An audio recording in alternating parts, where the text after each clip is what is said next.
Hi, I'm Enchanting Nubia Net. Welcome back. And if you're new to my channel, welcome. Everyone, breaking news. The Trump administration is warning that parts of the United States airspace may be shut down due to ongoing the government shutdown.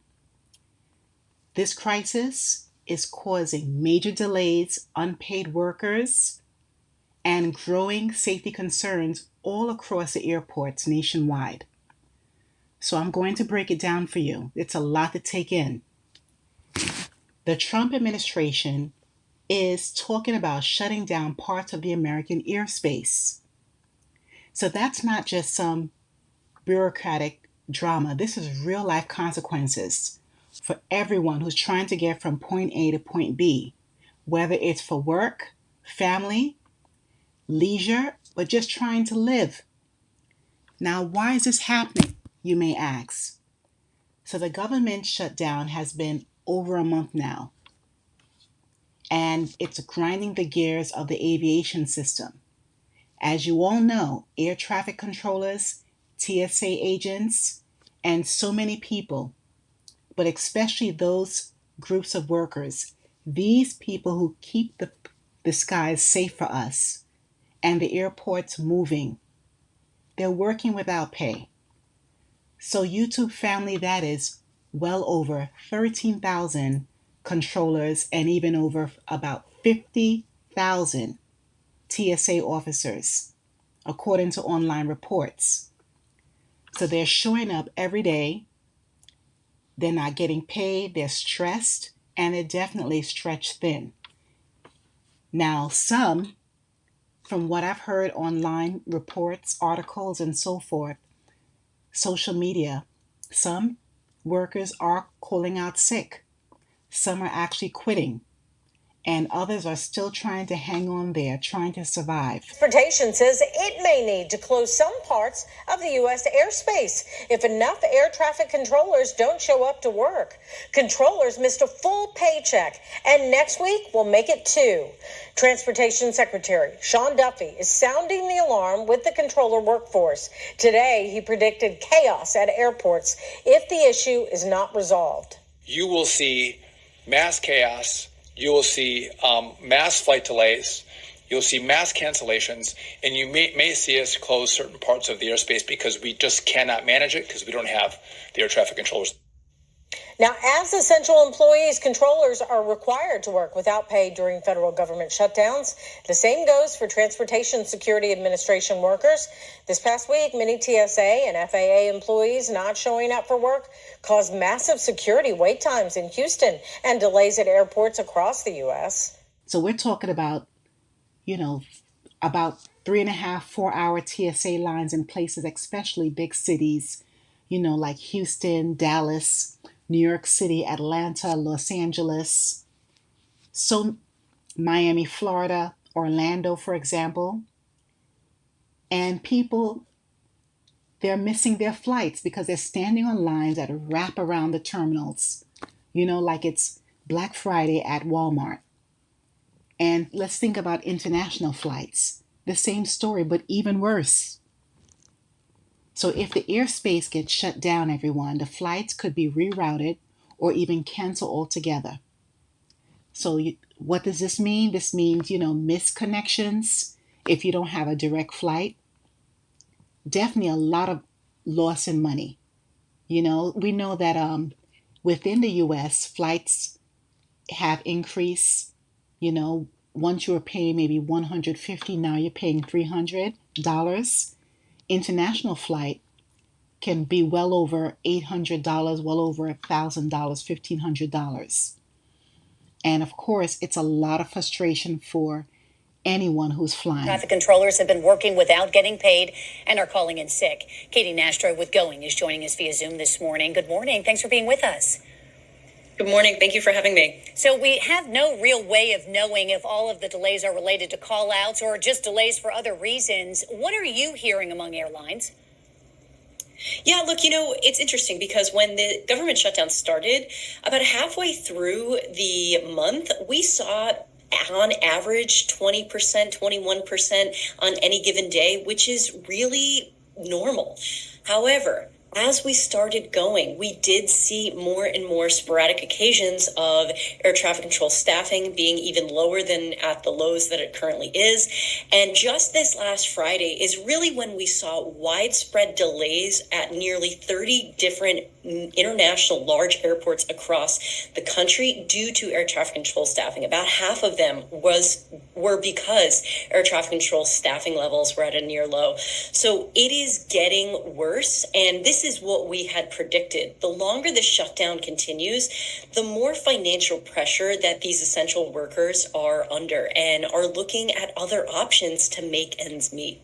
Yeah, it's interesting because I've heard it's not that they're calling in sick necessarily for as a protest, but they're having to go find other jobs to support their families. I heard some are working as Uber drivers, some kind of gig work to try to supplement. Okay, so what are flyer rights? If they've already booked a flight, they've got to go for business or whatever other reason if their flight is canceled. Yeah, look, it doesn't matter what the reason behind your flight being canceled or significantly delayed, that's 3 hours or more for domestic flights, 6 hours or more for international. You have the right to a refund if you choose that you do not want to deal with the perspective of more delays or cancellations. You have that right to a refund for the unused portion of your ticket or your entire ticket, or you can get a rebooking on a new flight. Unfortunately, in the U.S., we don't have regulation that says that you are entitled to compensation. And one of those choices, you just have the right to a refund or a rebooking on a new flight. But as this continues, we might see more and more people opt for that refund instead of getting rebooked because they just don't want to deal with the higher levels or the higher likelihood that they can see more disruptions. Hard to even think about. So the safety standards haven't gone on vacation, but the people enforcing them, they're definitely running on fumes. And I have to say, and I have said this before, that for me, I don't feel comfortable flying. I don't have any emergency where, I rather drive, I rather take Amtrak or even the bus than fly because, yes, I have faith in God. I meditate every single day.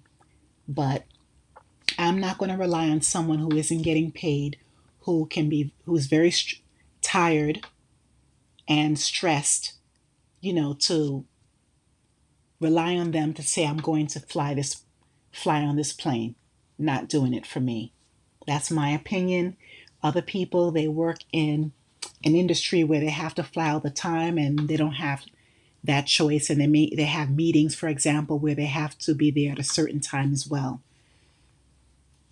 For me, I would not even think about it. So TSA workers are holding on even better than they did in 2019, believe it or not. Thanks to, they had better pay, they had better benefits. But let's be real, everyone, no paycheck for over a month. This is a long time. That already backs everything up. And if this continues for another 3 weeks, it will be 2 months.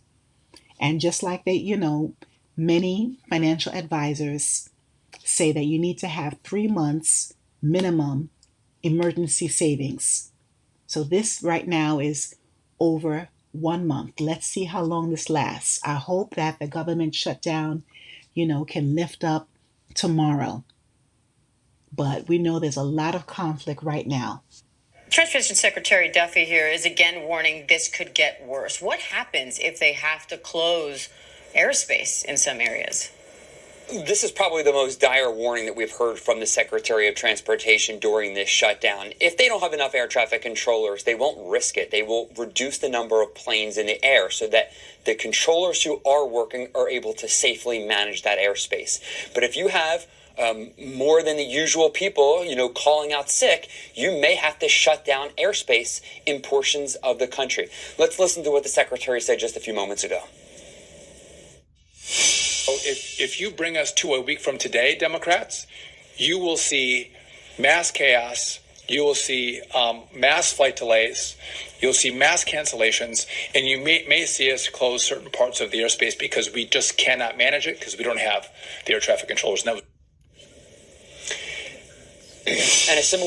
And a similar situation happened in 2019 on day 34 and day 35, and that is what many believe ultimately ended the shutdown during the last round. Sam, are there any tips to be gleaned here for travelers, or is it just show up early, check in often, and hope for the best? Yeah, I mean, really, this is like, kind of Russian roulette here. You don't know where the controller is going to go out, which facilities they're going to call out from. There are air traffic control facilities in this country that control airspace across multiple states. So, for example, Denver Center is an air traffic control center in Denver, but it handles all of the air traffic above 18,000 feet in parts of Arizona, New Mexico, Utah, and Colorado. So if you get a couple of controllers who call out there, that impacts a lot of people in a lot of different states. So it really just depends on where these call outs happen to who's affected. Extremely long. And I would have to say that, if you have paid for a flight, in order to make sure that you're able to go on that flight, get there several hours earlier. Have your snacks. Don't drink a lot of liquids. You don't have to go to the bathroom. If you go with other people, you have to take turns going to the restroom, and even make sure you have comfortable shoes, because you're going to be standing for an extremely long time. So everyone, make sure that you stay informed, check your flight status, and don't be afraid to speak up if anything feels off. We know about 2 weeks ago in Atlanta, there was a man who was talking to himself in the airport.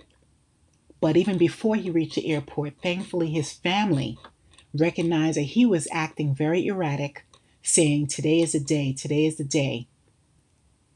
And thankfully, those family members, they called the police and they apprehended him at the airport. He was circling around,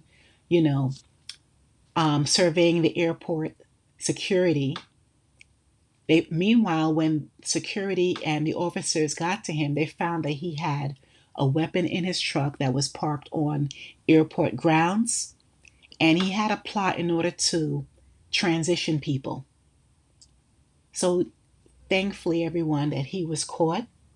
But along with having the stress of being on these extremely long lines, waiting for a long time, you thinking that you may or may not miss your flight. And then you have to also look out for people who are dangerous. It's a lot to deal with. So pack your patience as well as your snacks. And, this government shutdown isn't only about politics. It's people's lives. It's their safety.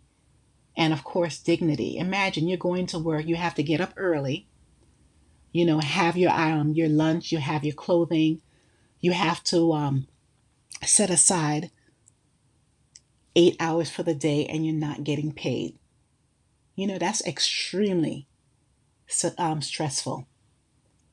And let's not forget the people that keep the system afloat, the TSA agents, the air traffic controllers, flight attendants, the pilots, people who are in cleaning in the airports, because we know you need a lot of cleaning supplies, because there's so many people who are utilizing the restrooms and the railways, or the all the different areas where people are touching. It needs to be sanitized. Air filters need to be put in the airports as well. People who are checking insecurity, making sure that everyone unpacks everything, that everything is being viewed when people are passing them through the machines. It's a lot. So people are doing their work, they're not getting paid, they're unseen, and they're under pressure.